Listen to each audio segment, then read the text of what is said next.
ہلچل مچانے والے شہر اور کورڈیا کے دل میں ایک لائٹ ہاؤس کھڑا تھا۔ یہ کوئی عام لائٹ ہاؤس نہیں تھا جو سمندر کی گرتی ہوئی لہروں کے خلاف اونچا اور فخر سے کھڑا تھا۔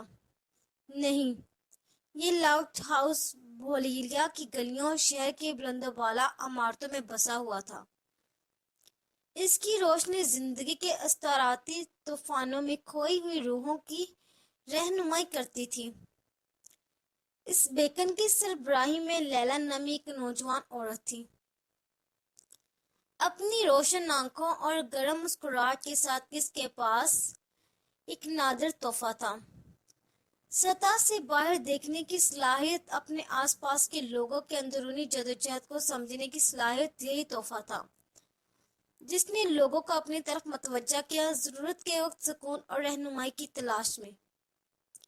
ایک طوفانی رات جب موچی پتھروں کی گلیوں میں بارش ہوئی اور دور دور تک گرج گونج رہی تھی، ایک تھکا ہوا مسافر لائٹ ہاؤس سے ٹھوکر کھا گیا۔ اس کا نام تھامس تھا اور وہ اپنے ساتھ دنیا کا وزن اپنے کندھوں پر اٹھائے ہوئے تھا، ماضی کی غلطیوں سے پریشان اور غیر یقینی صورتحال کے بوجھ تلے دبے ہوئے۔ اس نے باہر اور اندر کے طوفانوں سے پناہ مانگی۔ لیلا نے تھامس کے کھلے بازو کا استقبال کیا، اسی طوفان سے پناہ دینے کی پیشکش کی جو وہ کڑکتی ہوئی آگ کے پاس بیٹھے تھے۔ وہ اس کی افسوس کی کہانی کو غور سے سن رہی تھی۔ اس کی ہمدردی اس کی پریشان روح کے لیے تسلی بخش بام تھی۔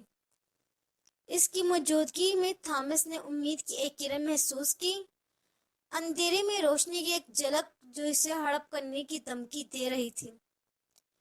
دن ہفتوں میں بدل گئے اور تھامس نے خود کو لائٹ ہاؤس کی طرف اس طرح کھینچا ہوا پایا جیسے شعلے کی طرف کیڑا۔ ہر گزرتے دن کے ساتھ اس نے اپنے خوف اور عدم تحفظ کو بغیر کسی ریزرویشن کے لیلا کے ساتھ شیئر کیا، اور پر اقرار کے ساتھ لیلا نے حکمت اور حوصلہ افزائی کے الفاظ پیش کیے، خود کی دریافت اور نجات کے راستے کی طرف رہنمائی کی۔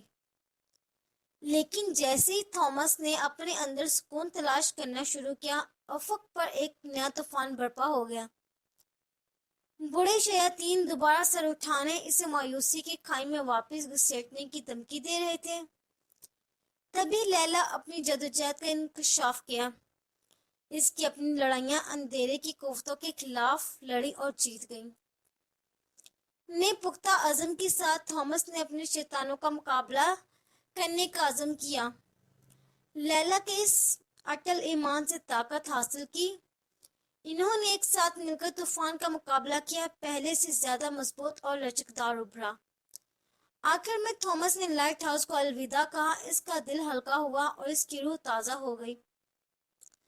اور اگرچہ وہ انجان میں چلا گیا، لیکن وہ اپنے ساتھ سیکھے ہوئے اسباق اور یادوں کو لے کر چلا گیا جو راتوں کی تاریکیوں میں اس کی رہنمائی کے لیے روشنی کی کرن ہے۔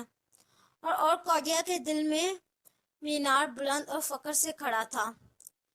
اس کی روشنی ان تمام لوگوں کے لیے چمک رہی تھی جو زندگی کے طوفانوں سے پناہ مانگ رہے تھے۔